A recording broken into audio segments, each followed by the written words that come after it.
Good morning, welcome to news analysis. నేను జ్యోత్స్న. డిస్కషన్లోకి వెళ్లే కన్నా ముందు వివిధ పత్రికల్లో వచ్చిన వార్తా కథనాలను ఒకసారి చూద్దాం.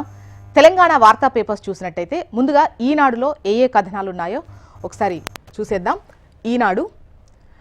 ఈనాడులో మనకు ప్రధాన వార్తగా ఇక్కడ బ్యానర్ ఐటంగా ఆర్థిక సవాళ్లున్నా తగ్గేదేలే అంటున్నారు ప్రధాని మోదీ. త్వరలోనే మన ఇండియా మూడో అతిపెద్ద ఆర్థిక వ్యవస్థగా అవతరించబోతుంది అని ప్రధాని మోదీ ధీమా వ్యక్తం చేశారు. అయితే భారత్ అన్ని రంగాల్లో శరవేగంగా అభివృద్ధి చెందుతోంది.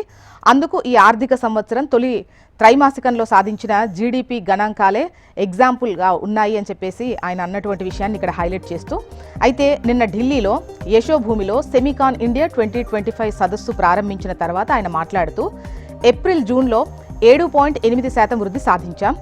10 సెమీ కండక్టర్ ప్రాజెక్టుల్లోకి 1.58 లక్షల కోట్లు. సెమికాన్ ఇండియా సదస్సులో ప్రధాని మోదీ తొలి దేశీయ తయారీ చిప్ ఆవిష్కరించినటువంటి విషయాన్ని ఇక్కడ హైలైట్ చేస్తూ ప్రధాన వార్తగా ఈ కథనాన్ని ఇచ్చారు. ఇక రైట్ సైడ్ కనుక చూసినట్టయితే కవితపై వేటు, బీఆర్ఎస్ నుంచి కవితను సస్పెండ్ చేసినటువంటి విషయాన్ని ఇక్కడ హైలైట్ చేస్తూ కవితపై వేటు అంటూ వార్తను హైలైట్ చేశారు.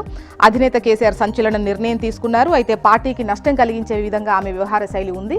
సో అందుకోసం పార్టీకి వ్యతిరేకంగా చేసినటువంటి యాక్టివిటీస్ వల్ల ఆమెను బహిష్కరిస్తున్నాం, సస్పెండ్ చేస్తున్నాం అని చెప్పేసి నిన్న సస్పెండ్ చేసినటువంటి విషయం మనకు తెలిసిందే కదా. సో అదే ఈ వార్త.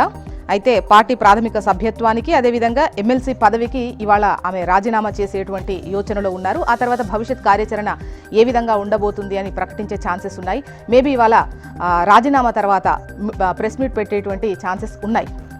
ఇక నెక్స్ట్ వచ్చేసి ఉద్యోగుల ఆరోగ్య కార్డులకు పచ్చజెండా అంటూ రాష్ట్ర ప్రభుత్వ ఉద్యోగుల ఆరోగ్య కార్డుల మంజూరుకు ప్రభుత్వం అంగీకరించిన విషయాన్ని ఇక్కడ హైలైట్ చేస్తూ విధి విధానాలు రూపొందించేందుకు 8వ తేదీన సీఎస్ సమావేశం ఉంది.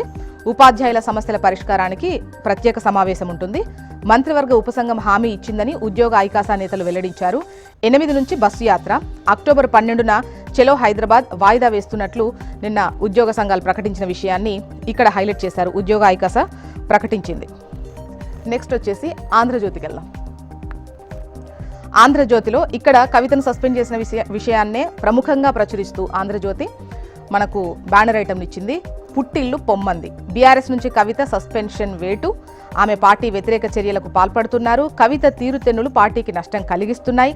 సస్పెన్షన్ ప్రకటనలో వివరించిన బీఆర్ఎస్ కవితను ఉపేక్షిస్తే మరికొందరు గళం విప్పే ఛాన్స్. కేసీఆర్కు చెప్పి ఒప్పించిన కొందరు ముఖ్య నేతలు బహిష్కరణ అనుకుని చివరికి సస్పెన్షన్కే పరిమితం. బహిష్కరిస్తే 6 ఏళ్లు తిరిగి రాకుండా పార్టీకి నిబంధనలుంటాయి. ఇక ప్రాణహిత కట్టి తీరుతాం, వైఎస్ హయాంలో చేపట్టిన ప్రాజెక్టులను పూర్తి చేస్తాము అంటున్నారు CM.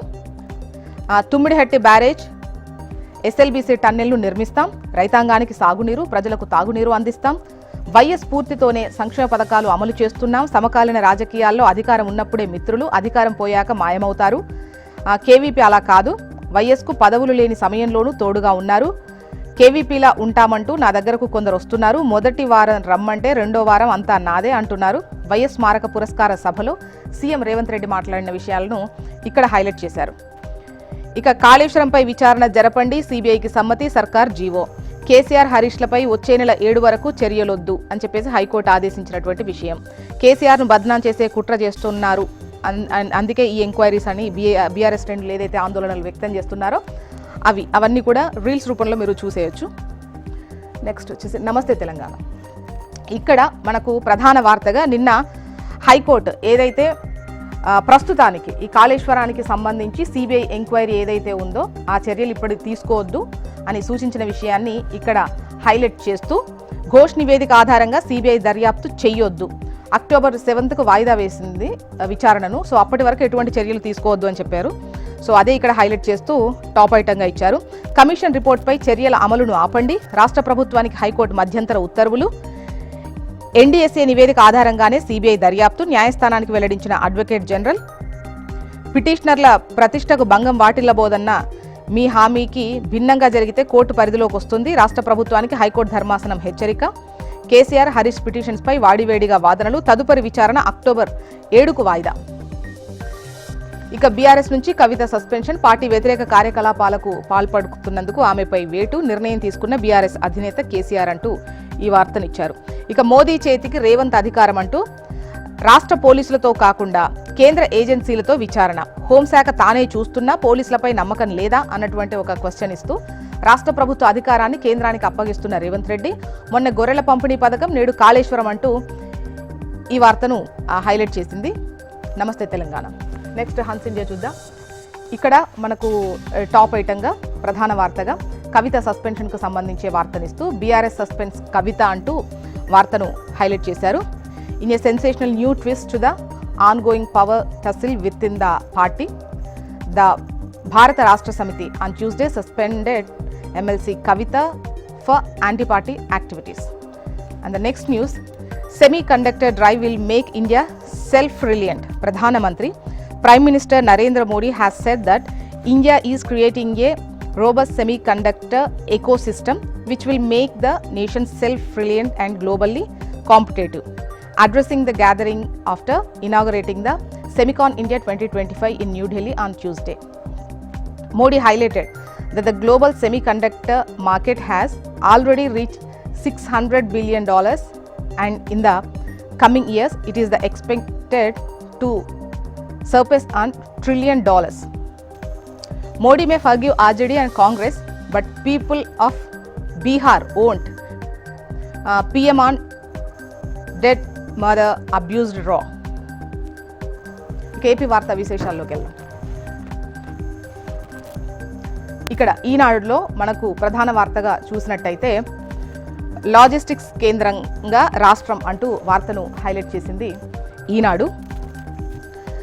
East Coast maritime logistics సమ్మిట్లో ముఖ్యమంత్రి చంద్రబాబు నాయుడు మాట్లాడిన విషయాలు, ఆవిష్కరించిన విషయాలను ఇక్కడ హైలైట్ చేస్తూ ప్రధాన వార్తల్లో ఒకటిగా ఇచ్చారు.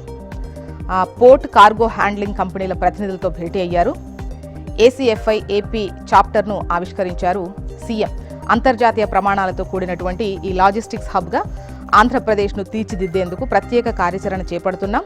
తూర్పు తీర మ్యారిటైమ్ లాజిస్టిక్స్ గేట్వేగా మారేందుకు ఏపీ అత్యుత్తమ ప్రదేశం అని చెప్పేసి ముఖ్యమంత్రి చంద్రబాబు నాయుడు అన్నారు.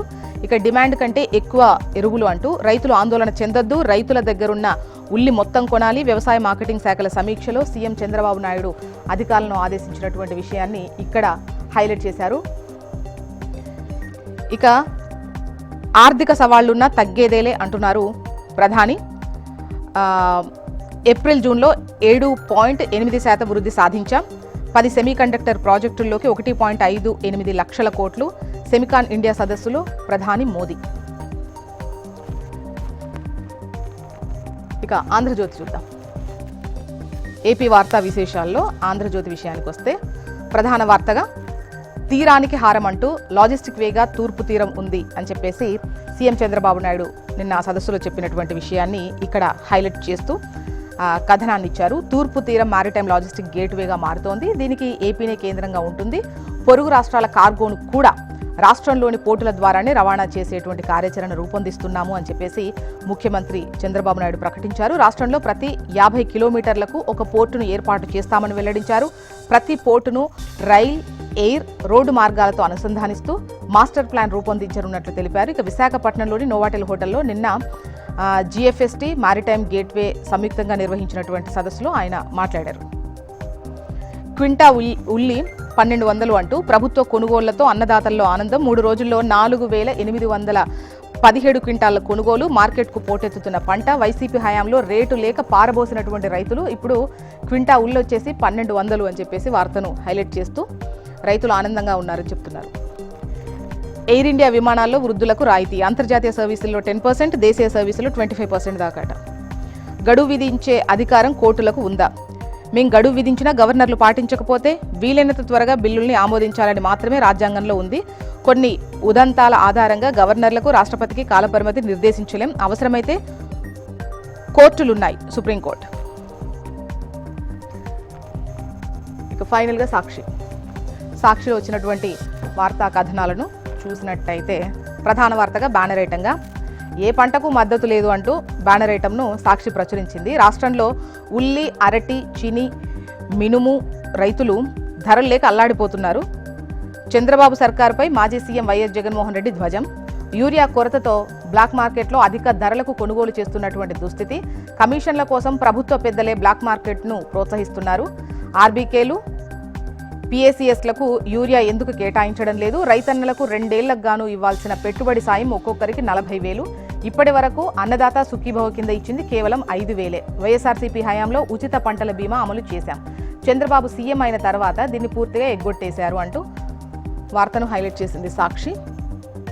సుప్రీంకోర్టే సర్వోన్నతం రాష్ట్రపతితో రగడపై సీజేఐ ధర్మాసనం. న్యాయం కోసం ఏ ఆదేశాలైనా ఇస్తాం, అవసరమైతే చట్టాలను పక్కన పెడతాం. రాష్ట్రపతి లేఖ ఫక్తు రాజకీయ వివాదమే, అయినా సమాధానం ఇచ్చి తీరుతాం. సీజేఐ న్యాయ సమీక్ష మౌలిక నిర్మాణంలో భాగం. ఆర్టికల్ 142 కట్టబెట్టిన అసాధారణ అధికారం. రాష్ట్రపతి గవర్నర్లకు గడువుపై జస్టిస్ గవాయ్. బిల్లులను రాష్ట్రపతి గవర్నర్లు తొక్కిపెట్టజాలరు. తమిళనాడు బెంగాల్ తరపున సిబల్ సింఘ్వి వాదనలు. కేంద్రం తరపున అభ్యంతరం తెలిపిన సొలిసిటర్ జనరల్ మెహతా. మొత్తానికి ఇవి ఇవాళ వివిధ పత్రికల్లో వచ్చినటువంటి వార్తా కథనాలు. ఇప్పుడు ఒక చిన్న బ్రేక్ తీసుకుందాం. బ్రేక్ తర్వాత డిస్కషన్లోకి వెళ్దాం. Stay tune.